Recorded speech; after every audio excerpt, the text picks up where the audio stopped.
All right. Hi, everyone. My name's Dave Hannibal. It is 1 p.m. here on the East Coast. We've got folks dialed in from all the different time zones around the world. So, really excited here to host what hopefully will be a fantastic webinar. Today, we are really focused on the main concept. So, taking AI from pilot to enterprise wide scale or enterprise wide deployment. Um, Today, I'll be your moderator. My name's Dave Hannibal. I am the CPO and head of Corp Dev here at Squirro. I'm joined by two fantastic gentlemen, both Darren and Dorian. And I want to maybe kick things off by allowing each of you to introduce yourself, and then I'll kind of run through the agenda and we'll get right into it. So, Darren, why don't you kick us off? Hi, I'm Darren Stewart. I'm a vice president and analyst with Gartner for Technical Professionals, where I focus primarily on knowledge management practice and supporting technologies, including generative AI, search, intelligent content processing, and so forth. Awesome. Well, it's a pleasure to have you. And Dorian? David, thank you for having me. And Darren, great that you can join today. Dorian is my name. I'm the co-founder, one of the co-founders of Squirro and serve as CEO. Look back on 20 plus years of search experience and fusing search with machine learning. And now over the last couple of years, fusing that all with large language models. Happy to talk a bit about what we saw when we scaled solutions to size. Awesome. Well, look, it's a pleasure to have you both. We've got a packed agenda here. So normally these webinars, we try to boil it down to 3 points. Given we've got Darren from Gartner here, you've got a wealth of information that you will always come with. I always enjoy when we get to have our phone calls, and it's been a pleasure to get to know you. So as a result of having you, we're going to bang a lot of information into today's session today. So you can all read behind me of what's going on and what we're going to kind of cover. But maybe to start, let's set the stage, Dorian, right? From your view, what are you seeing? What are the market trends that you're really kind of seeing as we essentially are in the last, call it 3 days of Q1? Yeah, it's already 3 days of Q1, and in about 4 days, everyone will say, "Oh, it's already April. It's already April." A quarter of the year already gone. Now, if I look back over the past 3 years, I often refer to that like before 22 and before, um, AI for most people was literally kind of like relegated to sort of a corner in the room. Nobody really talked about it. Sometimes I refer to it as was really sort of a minority sports thing. Um, then came 23, and with that, the advent of ChatGPT. And a lot of people can, ChatGPT, what's this? What's this? What happens? It was new, it was enticing, and all of the rest of it. And then, sort of in 24, what I saw is a lot of companies, small, big, started to kind of like try to apply these type of technologies to the enterprise. Um, Pilot galore, I often refer to it. And what I do see now in 25 is it's now really the time where you try to transition from pilot to production. And that actually is pretty harsh. That's also what we've seen. We have a number of conversations, and we're going to talk about in the next 60 minutes what it takes to take something from pilot to production, because it's maybe not day and night, but it's surely kind of like whether you walk up on a hill or where you walk up, say, on Mount Everest. Those are two very different things, even both is hill climbing. And I think that's what we're going to talk a bit about in the next 60 minutes. Yeah, yeah. And maybe, Darren, you're talking with vendors, you're talking with customers day in, day out. And what are you seeing as, the scaling challenges that really are critical to making these things happen, right? And go from, as Dorian, noted, 2024 was the year of pilots, not the year of production. What are you seeing? Well, scaling generative AI to the enterprise is a critical challenge because it's no longer optional. Like Dorian was saying, when GPT first emerged on the scene, it was kind of the new shiny object. It was a bit of a novelty. Then it moved into being somewhat of a differentiator for companies that applied it well and actually got some value out of it. Now we're entering a place where it is just expected behavior. And if you do not have an adequate generative AI deployment, you're viewed as lagging and risking becoming irrelevant. And it really does have the potential to be transformative. But most organizations are struggling to realize that because, again, as Dorian indicated, it is kind of stuck in pilot. And where it is maturing within the organization, we're seeing these little pockets of AI. This department is doing it well, that business unit is doing something interesting, and organizations are starting to feel the pain of AI sprawl, where there's just little bits that are sometimes contradictory, sometimes conflicting, and always a pain to administer. And what we found at Gartner is that's not where the real value comes from.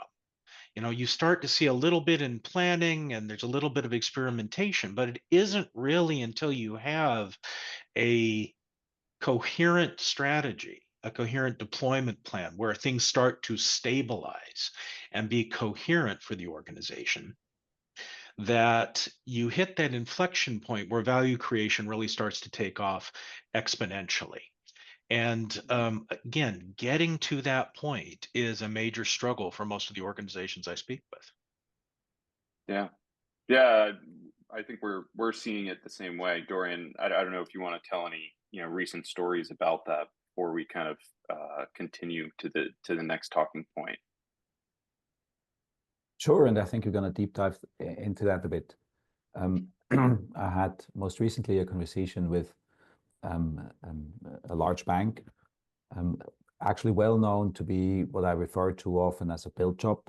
They have a long tradition of building a lot of their applications themselves.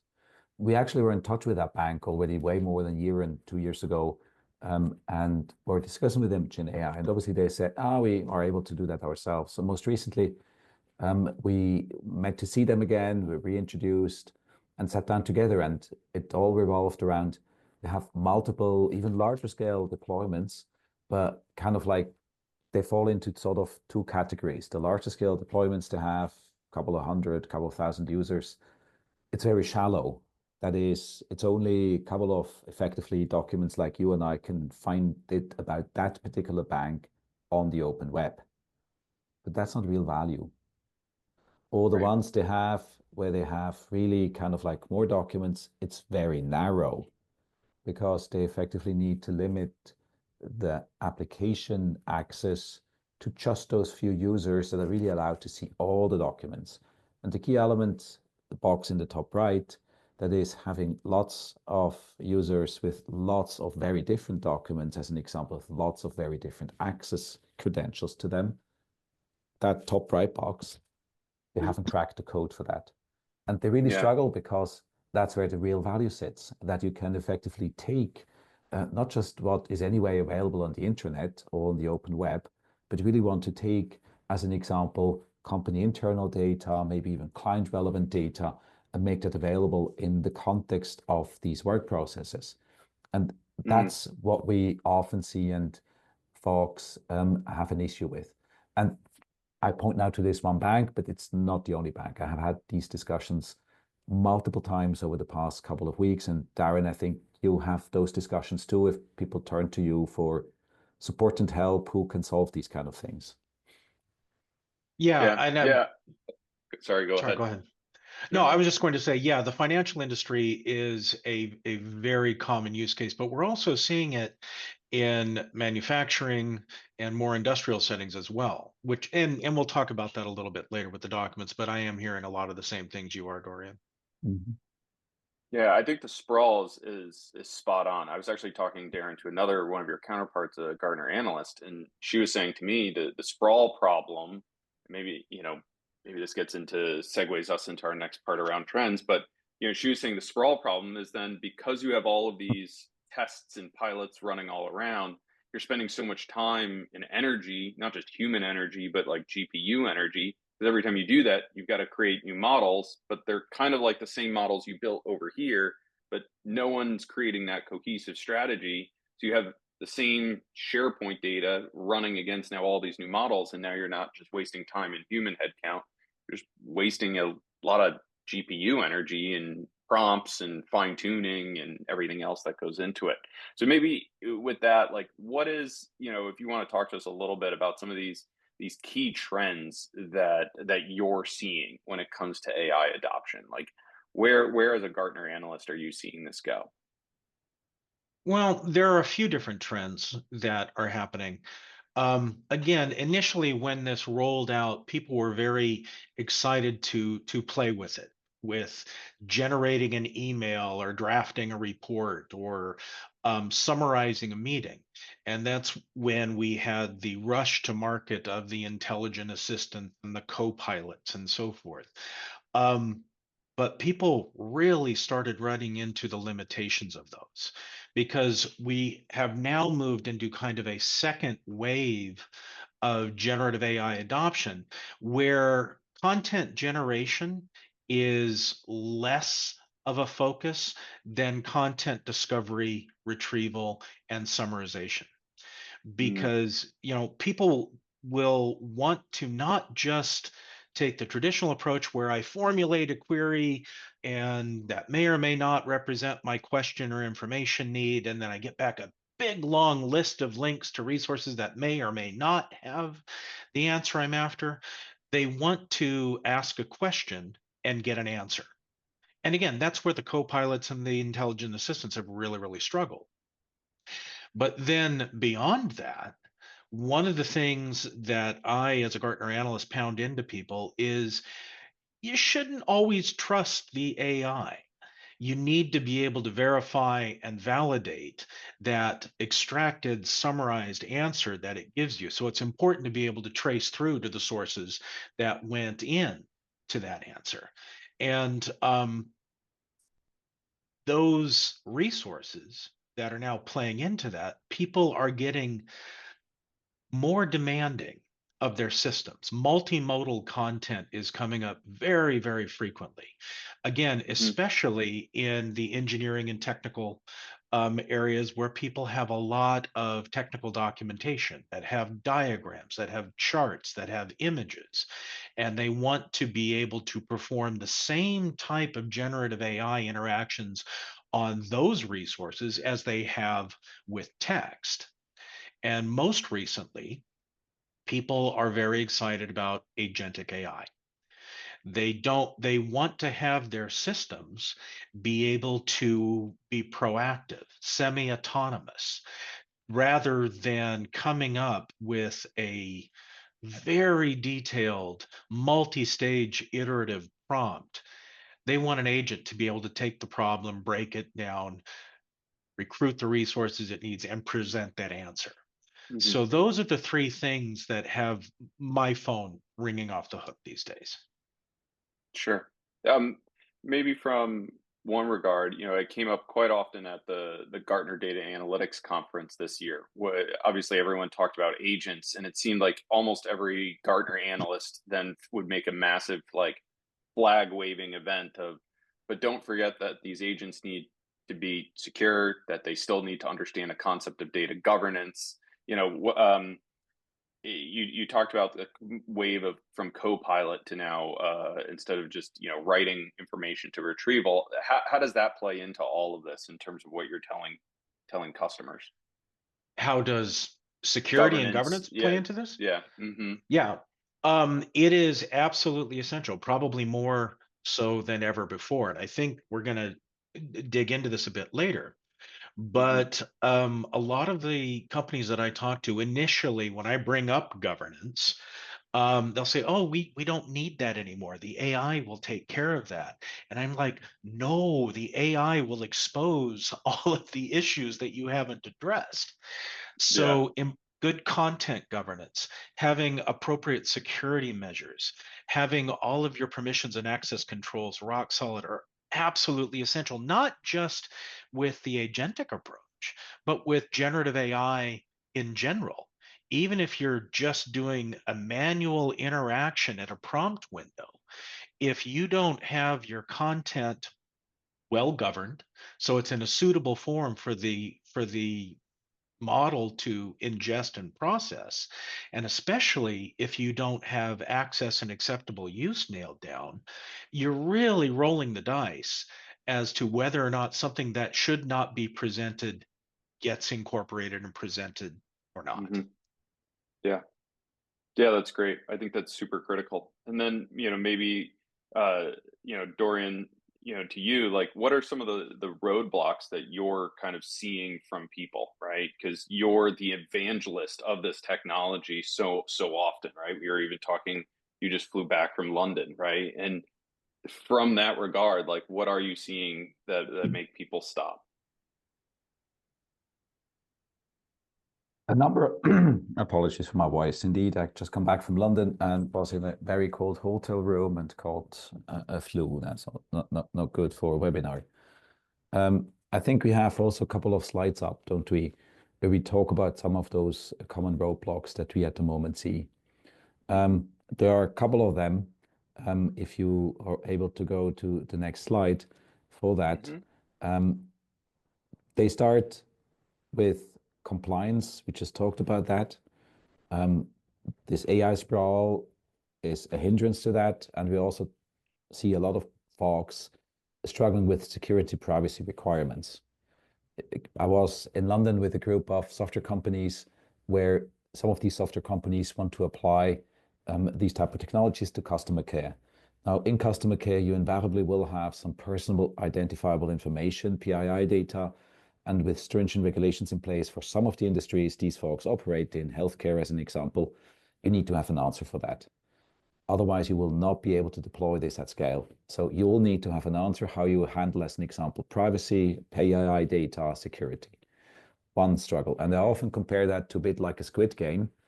You have 1,000 contestants start in, and then at every of these obstacles, a couple of contestants fall out. The next one is as harsh as that.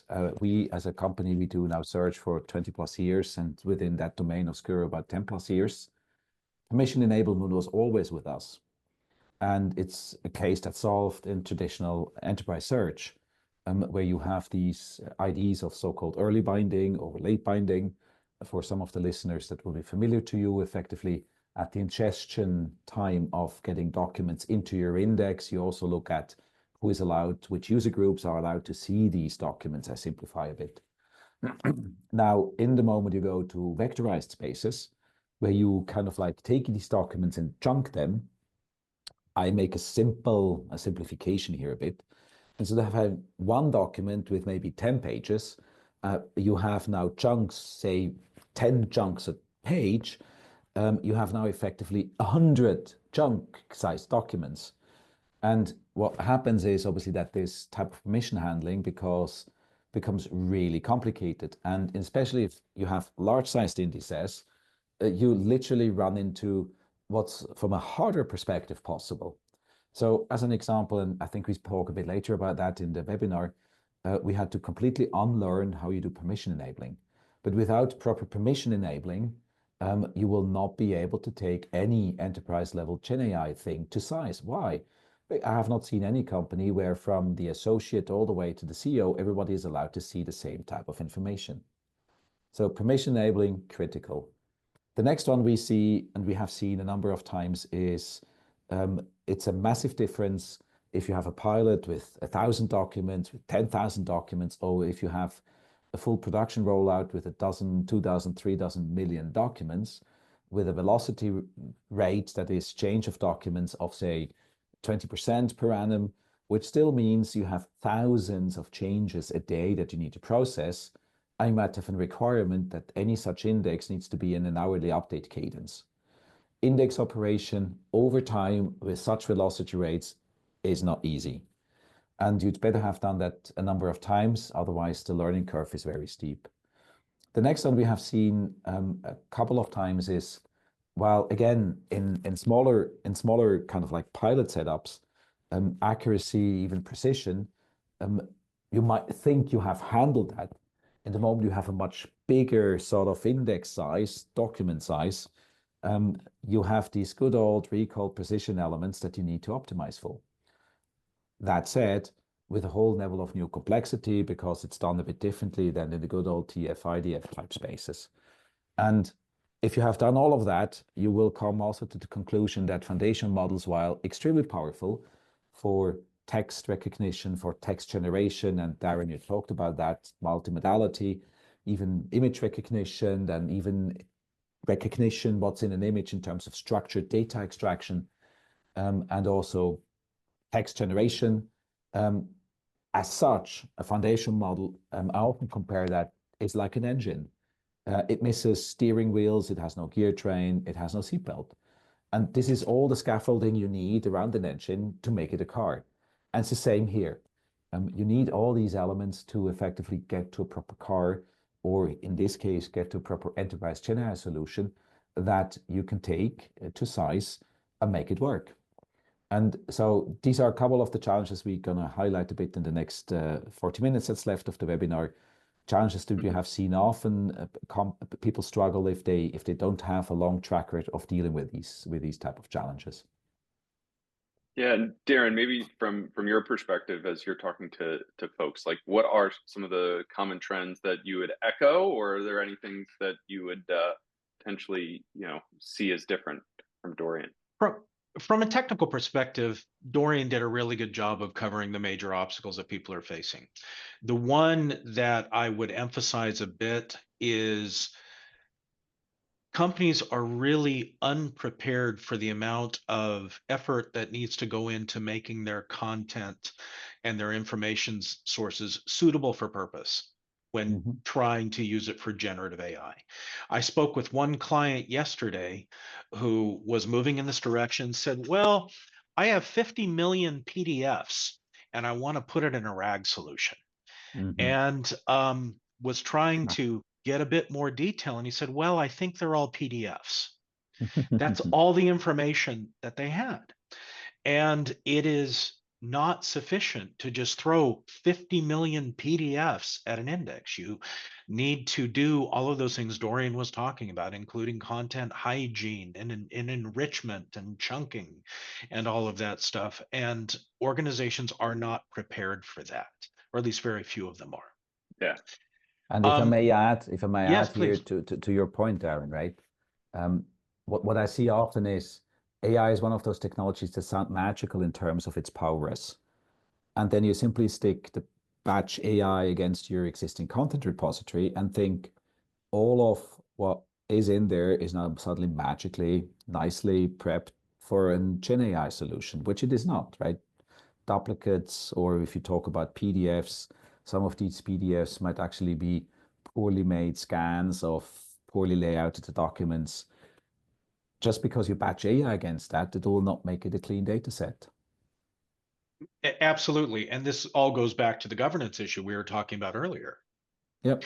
And that governance goes beyond acceptable use and access controls. It also goes into content and information management. And the earlier and more robustly that can be put in place, the smoother your transition into a generative AI footing is going to be. The other two things that I would mention just really quick, because they come up over and over and over, is one of the biggest struggles organizations have, even when they get the technical aspects under control, is just inertia and resistance to change. Even if people kind of get the message of what's possible with this, they've been doing the same thing the same way for a very long time, and figuring out ways to re-engineer those processes and get people to transition to a new way of doing things that leverages generative AI is really, really challenging.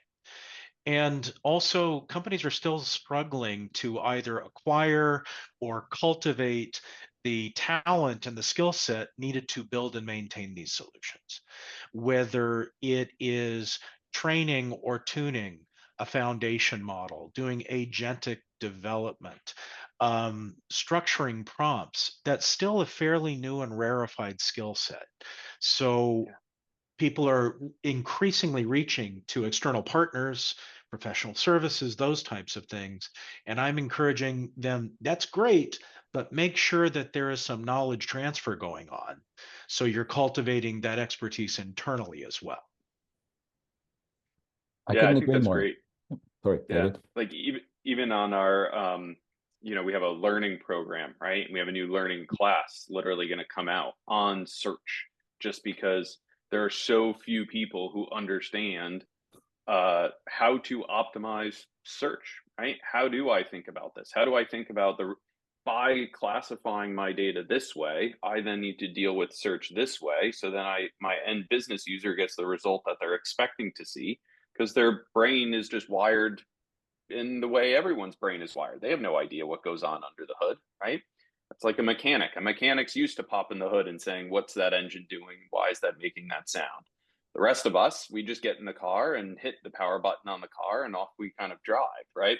And so I think there is a learning that definitely will need to kind of happen there. And it was actually one of the things I liked even before I joined Squirro was you could go and see the workflow of how do you take someone used to the semantic search world, right? A Google search bar style of finding my documents and bridge that gap into a chat-based way. Just because I think there are so many people who this chat is still so new that the idea of simply just doing chat is still kind of foreign, right? On what they can do and what's possible. So bridging that gap is a leap still for some that I think as vendors, it's our responsibility to help fill that gap and kind of get us there. Dorian, maybe turning to you for a second, you, in terms of these challenges, right? You've seen a lot of these challenges and you've also overcome these challenges. And, maybe if you can just kind of touch on, how you've overcome these challenges, especially in the regulated markets. It's one of the things that I always found funny is other areas of technology, the regulated world kind of waited, right? Like adopting cloud, right? The regulated world waited and watched for a while. But meanwhile, with generative AI, they're not waiting. Actually, a lot of the people that are leading the charge at the cutting edge of what's going on in generative AI are actually the regulators themselves. So maybe just kind of touch on that, because I think it's a great story to tell to get people excited, especially when you have, like, say, a chief risk officer or a CISO who's going to be concerned. This helps get them over that concern a lot of times. Yes, indeed. Would you have told me that regulators, such as an example, central banks, would be at the forefront of this a couple of years ago, I would have thought, but then again, to a point Darren made in terms of organization preparedness, also organizational drive, I learned quite something. These regulators, and we work for a couple of Europe's largest central banks, they are under heavy pressure to exercise their supervisory obligations towards the financial markets. Now, this is a very specialized part of audit, and they simply don't find enough talent. So for them to support the existing workforce with new ways of working, that is kind of like shift off the more tedious, repetitive elements of the supervisory work to NLP, AI-supported workflows, while these experts in banking supervision focus on the real thing, namely actually make an assessment of a bank's risk position, is exactly what they have been driving. And we have been in a privileged position to work for some of them. And they also have helped us and pushed sort of the envelope. And in the case, as an example of the European Central Bank, we have by now an index that's way over 18 million documents, average size about 270 pages. And to a point you made, Darren, if you look at that, that's not a uniform type of document flow, right? Some documents are 500-600 pages, some risk reports, and then you suddenly have documents that are just 1 page. And it's not even a document. It's essentially an Excel file. So a very diverse set of data that comes in makes the index, the vectorized index, pretty big at over 15 tera. And what comes in as a really harsh element in addition, for good reason, these documents are, if I may say, massively segmented, Chinese walled, so to say. Somebody working on banking supervision for a globally significant institutional banking group, a GSIP, say in Germany, is not allowed at all to see, even if that same group, some documents that come from another jurisdiction or another geography or another part of the bank. So we have, even though the supervisory piece is maybe just about 5,000 people big, we have way over 10,000 user groups applied to all of these 18 million documents. And we have change frequencies where we have on some weekends way over 1 million such changes to work through, and on a daily basis, tens of thousands. And yes, indeed, today that's operational, is used widely across the bank, and is the core AI foundation for what the bank does, even beyond supervisory. Right. And I have encountered a few, like I said, very large organizations, very resources that are operating at the level Dorian has talked about. Mm, But those without those resources, exactly as you said, start small, start focused. But again, don't do it in pockets. Do it in a way that you can grow it systematically and yeah. in a structured, rational way to eventually get to that broader approach. Hmm. Yeah, that's great. And look, that's essentially what I think we want this audience to understand. It is possible to get there, right? Like if a regulator can get there and can achieve these objectives, so too can you, right? And that's really the exciting part about all of this. So if you can get there, Darren, maybe if you want to lead us into this next section, what are the factors it Sure. takes to then do it successfully? Sure. And I worry that I'm repeating myself, but the first thing that I drive home to folks is a mature information management, data management practice.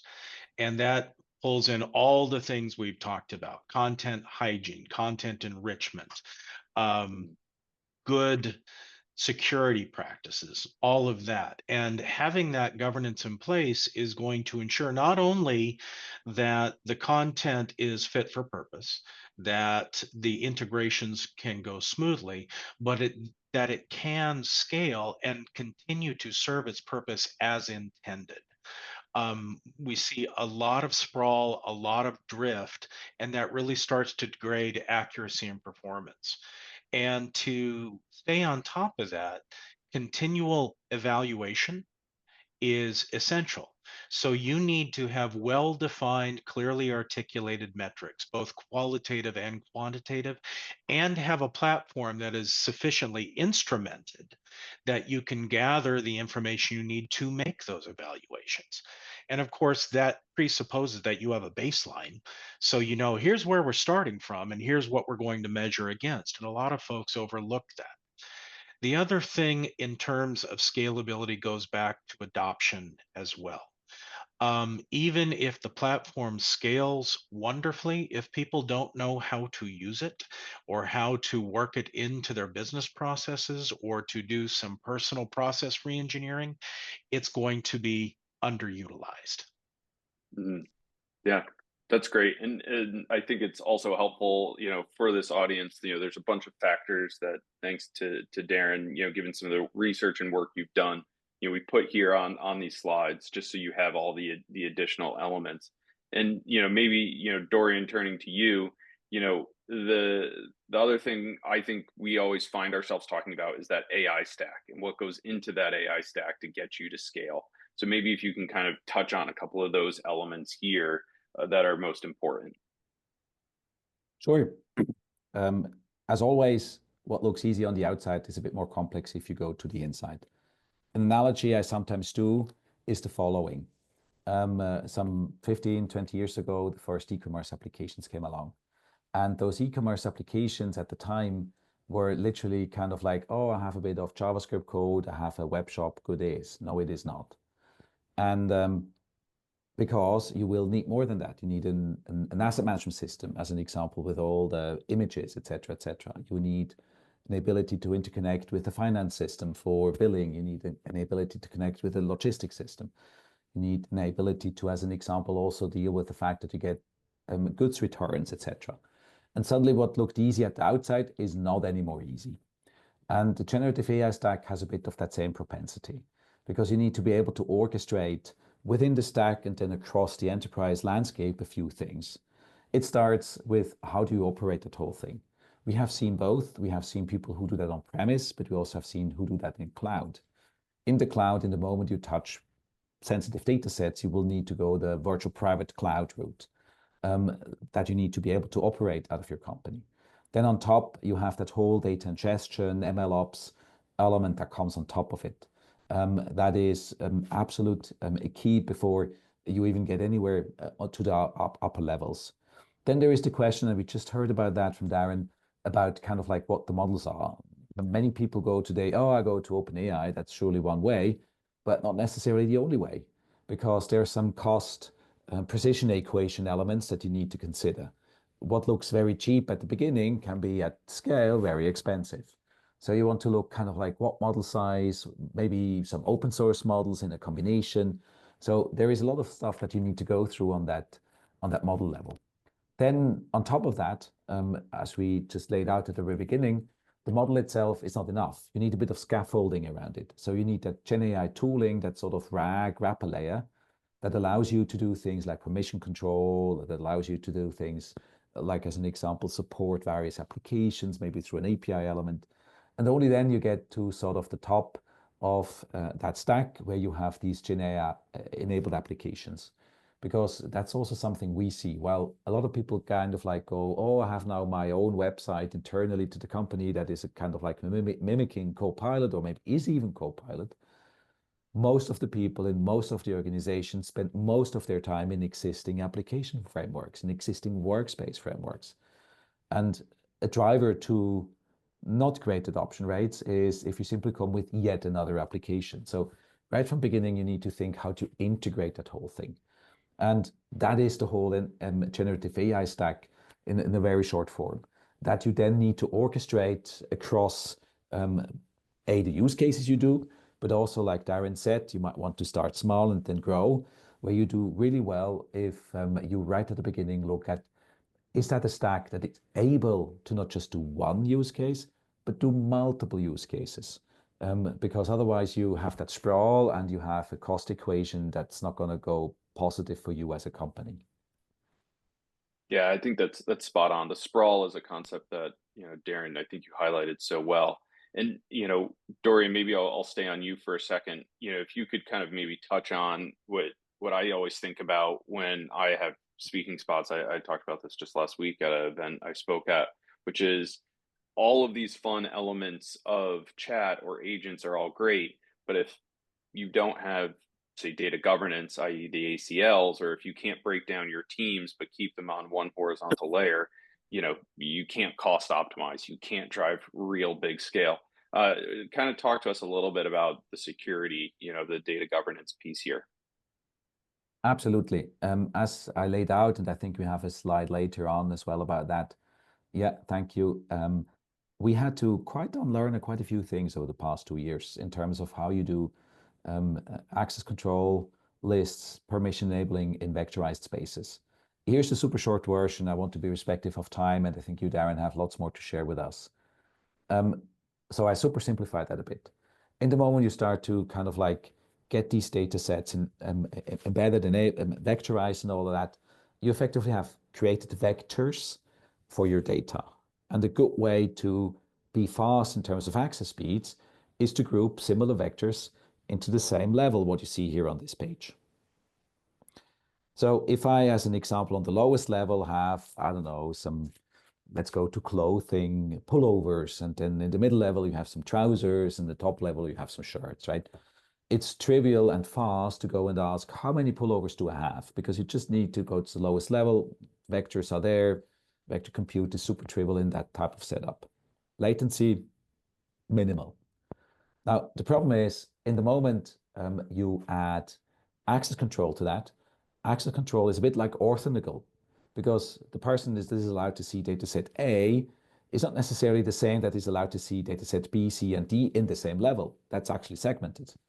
So what you suddenly need to do, you need to suddenly compute the entire vector space to find out which of these segments is permissible to you, which of these vectors is permissible to you. And what happens then is latency-wise, that does not compute. You can throw as much hardware as you want at this with larger scale deployments, it's not going to compute. So we actually had over the last 2-3 years to rethink how we do that. And obviously I cannot spill the beans in entirety. That's also a bit of our secret sauce. We really had to kind of turn the ship upside down to get to these acceptable speeds. As you saw in the video, we literally had to turn early binding upside down to get that done. And even if you have done that, if you go one back, especially for highly regulated environments, that might yet not be enough. Why? While you have access control well implemented, It can be that from a regulatory standpoint, you need to be able to prove that there is zero possibility that even by mistakenly associating the wrong access controls to, say, a certain document, that this is not getting served to the wrong person. So the next level up we've done now for a central bank is we have created workspaces, which is essentially kind of like a closed segmented workspace where you have for that workspace users, documents, access controls, kind of like strictly segmented to that same workspace. While you underneath use obviously the whole of the platform and all of the orchestration across all of the segments. And doing it this way, we found extremely good results in terms of making sure security, access control, permission enablement is respected at scale, and you don't fall into the trap of, as an example, on the very last meters of going live, say your internal governance, CISO, whoever, security folks, saying, oh no, that cannot go live because you don't respect some of the externally imposed rules and regulations. Yeah, I think that's critical. Darren, want to give you a second to add anything on the whole data governance piece here. No, I think Dorian covered it really well. The only thing that I would circle back on is, you talked about implementing or defining multiple use cases. And I think that is critical, even if you're starting with just one. But as you're selecting those different use cases, make sure that they're cumulative, that one builds on what you've done previously. So you're adding new information, new capabilities as you go through the roadmap. In terms of the stack, I think Dorian covered it very well. Yeah, and maybe just to touch on one last element of the stack, what I want to go through is where we're seeing the stack go, which is now adding graph. I think this is super exciting. Maybe I'm biased. I get to be corp dev, and so I got to spend a lot of time with Dave Clark and the Synaptica acquisition. But now that Synaptica is part of Squirro, having this graph rag is so cool just from a accuracy perspective. And I think this is where it's going. Dorian, maybe just touch on this briefly before we kind of head into that next section. Sure. We were excited. We actually put two companies together last year. Synaptica, one of the leaders in that TOMS taxonomy ontology management space, and us as a GenAI enterprise company. And together, we form today probably the leading stack in that segment. Obviously, I need to say that as a co-founder, but I sincerely do believe that, because here's the thing. This classical RAG architecture, where you have effectively on one side search, on the other side the foundational model. At the end of the day, search is probabilistic, the foundational model is probabilistic. Probability plus probability never has given you certainty. The way this is set up will reduce the number of outright hallucinations or the outright nonsensical answers to a great extent, because you do it now in a secure fashion on your own documents, but it's not nil, the option that you actually get a misleading result. And by integrating graph at various stages, at ingestion stage, at retrieval stage, at result resolution stage, what you have effectively is like a reference set of data, if it's well constructed, to guard and quality improve the results. And we have seen absolutely amazing results in terms of how the quality of the results go up. If you compare that side by side, and time too short today to go in all detail. So if anyone on the webinar is interested, reach out to us. We'll happily walk you through that. It's really exciting stuff. But not only that, Darren, you said at the beginning, this is this agentic wave that's coming now, right? I always have a bit of a laugh at the moment I hear everybody go crazy about the agentic AI, because if I look under the hood, most of it is nothing new than a new name for the good old workflow tools, which are very linear automation segments. But the true power of this whole platform that we just described here, done at scale, done with a necessary robust security enablement, is that you can deal with one thing in an enterprise data ambiguity. We can throw as much effort as we want at data cleaning, at data governance. It'll always be to some extent a messy environment, because business is changing, because business is fast paced. Here, in that combination, you have finally an answer how to deal with that. and not just for retrieval, but also for driving processes. And that is actually the piece that excites me most about the next step of where that goes. But keen to hear you, Darren, on that. Yeah, I had to laugh a little bit when you say when you peek under the hood, you see that what's supposedly agentic is really just old school workflow automation. We have a lot of conversations internally at Gartner how there is a problem of agent washing right now, where vendors are calling things agents that really aren't. But more importantly, I just wanted to kind of pile on the importance of knowledge graphs, because in my view, that is the way this is going. In fact, I have a new Gartner research note going into editing today on GraphRag. And I do think that incorporating a knowledge graph into the RAG pipeline addresses a tremendous number of issues. It helps to get around the generic training of a foundation model. It helps to focus the query or the prompt in a way that a naive user just can't, and align it not just with your business processes, but with the information store, the index, the vector store itself. And then on the back end, the graph provides several features in where you can validate the generated response against the graph and look for assertions from the LLM that do not align with the model, with the ontology or the graph itself. And then going back to what I was saying at the beginning about how important it is to be able to verify and validate what a LLM generates or asserts, the graph can give you what amounts to a prove it button, where you can trace back through the entities, the relationships, the triples that went into generating that response. And again, especially in a highly regulated environment, that kind of transparency and traceability is absolutely essential. So, and again, this is another area where some organizations struggle with incorporating a knowledge graph, defining an ontology. And I know that LLM generated knowledge graphs are improving as we go along. So again, in terms of improving internal data and information management, improving expertise and competence internally, knowledge graphs for me are an area that is ripe for investment. We see it very much likewise, Darren. Yeah. The type of what you just described, now it was me to have a smile on my face. This drives effectively what we've done here over the past couple of years.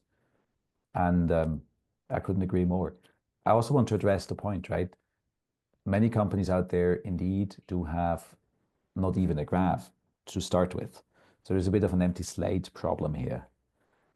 We have been working over the past with a couple of launch customers over the past about 9 months with what we call a classifier. We already have an AI studio with which in a no-code, low-code environment, you can generate traditional machine learning type classifiers. And we have now taken that the next step to do in a combination of LLM supported extraction, but also human in the loop elements, a kind of like a classifier that allows you to generate with little effort. I don't say no effort. I think that would be too much said. Quality taxonomies and ontologies, which are critical to actually get to where you said this is going. And my point also to the audience would be, this needs a bit of your involvement, because nobody outside your organization will know, as an example, your product catalog or the technical specification of a machine that you produce as good as you do.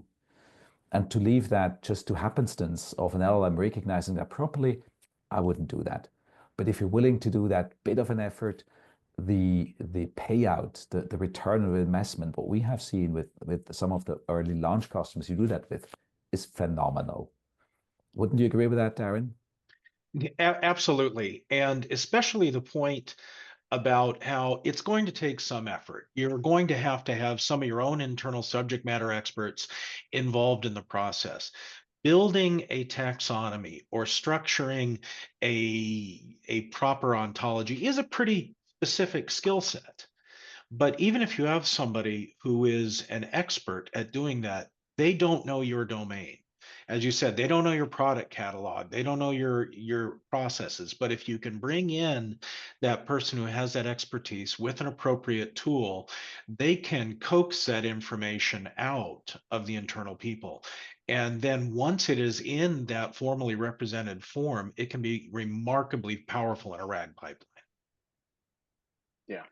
Well, maybe just to segue to the final segment with the couple of minutes we have left, I think it's really important that we give people some next steps and action items. So, Darren, maybe just to kind of wrap up with you on what are some business cases people should really focus on to generate ROI? And then Dorian, I want to close. You've got a great visual at the end here around where the future is kind of going with graphs plus agents, and it kind of puts a bow actually on this knowledge graph topic that we've just been having, which I think has just been fantastic. So Darren, maybe just start with you. You've got some business cases and some summary, some of the work that you've been doing from the Gartner side. Can you just clue people in? What are the focuses people should drive into? Yeah, and you run the risk. I'm a knowledge management analyst, so when you have a hammer, everything looks like a nail.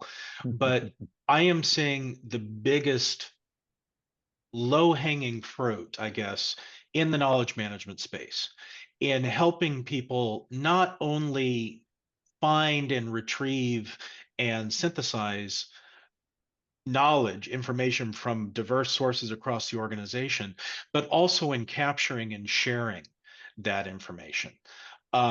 There is a huge problem right now with diminishing workforce, retiring workforce, aging workforce, and capturing that expertise before people leave is a key problem that this area can help with. Not just using generative AI to capture that, but like I said, making it available for people across the organization.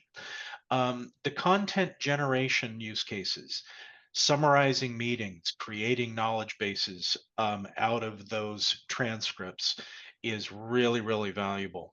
We're also seeing a lot of payback in customer support, not just in supporting agents with, next best action, recommended resolution, that type of thing, but also in really improving self-serve, self-solve for customers who are trying to resolve their own issue instead of going to a contact center.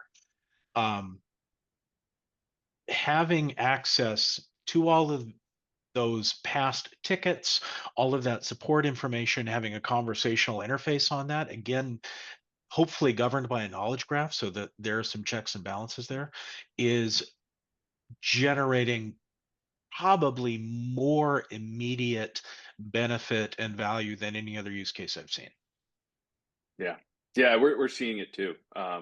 We've had Dorian, you just came back from London with a large organization who's looking at the combination of structured and unstructured to solve customer problems.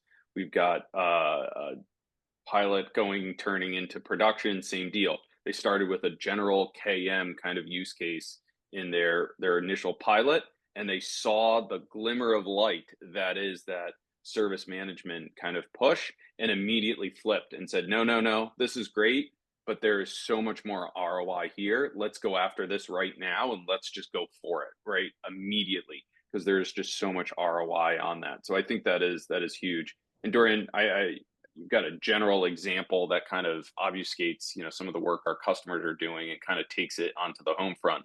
Maybe we just wrap up here, right? In terms of the drive to automate a lot of this workflow. In this, as Darren noted, this kind of service management kind of use case that sits on top of KM.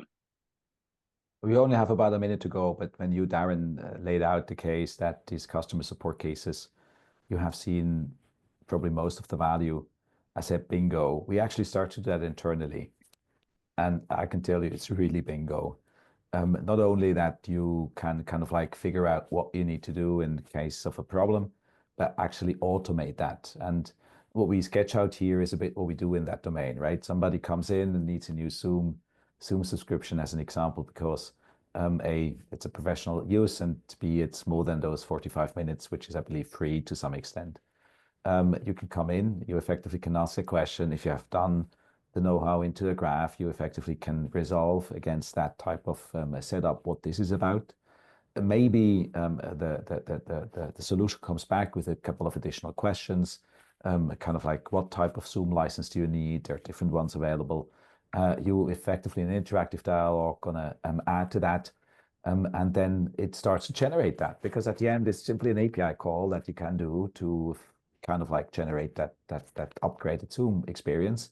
And also, you're gonna, as an example, make an entry, and we use internally Bamboo HR. You make an entry in the asset management system within Bamboo HR, so we know who is using what software.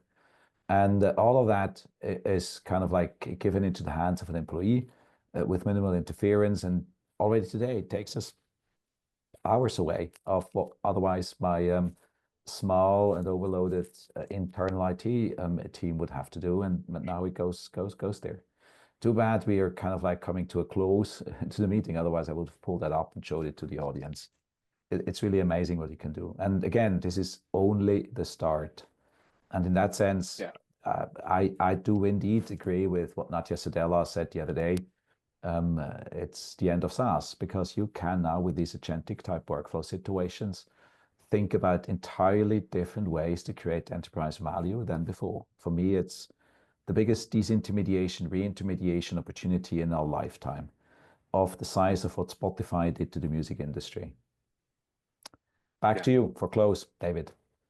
Yeah. Well, look, I think that's a great place to kind of close. I think, just to kind of put a bow on it, Darren, I really appreciate your time and being here. I appreciate your comments around the importance of governance, around thinking about sprawl, around thinking about how are we going to make this thing scale, and using, as you put it, maybe I'll put words in your mouth for a second, the right tech for the right part of the problem, right? The generalistic LLM versus, using the graph so you get the deterministic outcome, versus how do you think about this from a KM knowledge management perspective, yet large ROI is really on service management. That's what you're seeing. So appreciate your time. Dorian, always a pleasure. Thank you for being here. And there is a question about the recording that will go out later. So, you should be able to get that. And we do try to make a good job of posting about that on LinkedIn, putting it on YouTube, etc. So you'll be able to get that within usually a day or 2 days and have that. And then, we usually try to pull some of the quotes and highlights and things off of these slides and wrap that into a blog post as well. So appreciate that question right at the end. Can I say one more thing? Because we love knowledge sharing over here. Like Gartner, lots of great resources. I think we have a comprehensive guide how to select large-scale enterprise GenAI solutions, right? Don't we? At the very end, and we're going to hand that out to all of the audience. Yes, yeah. So at the end, we definitely can go through and link out to some Gartner reports that are quite good.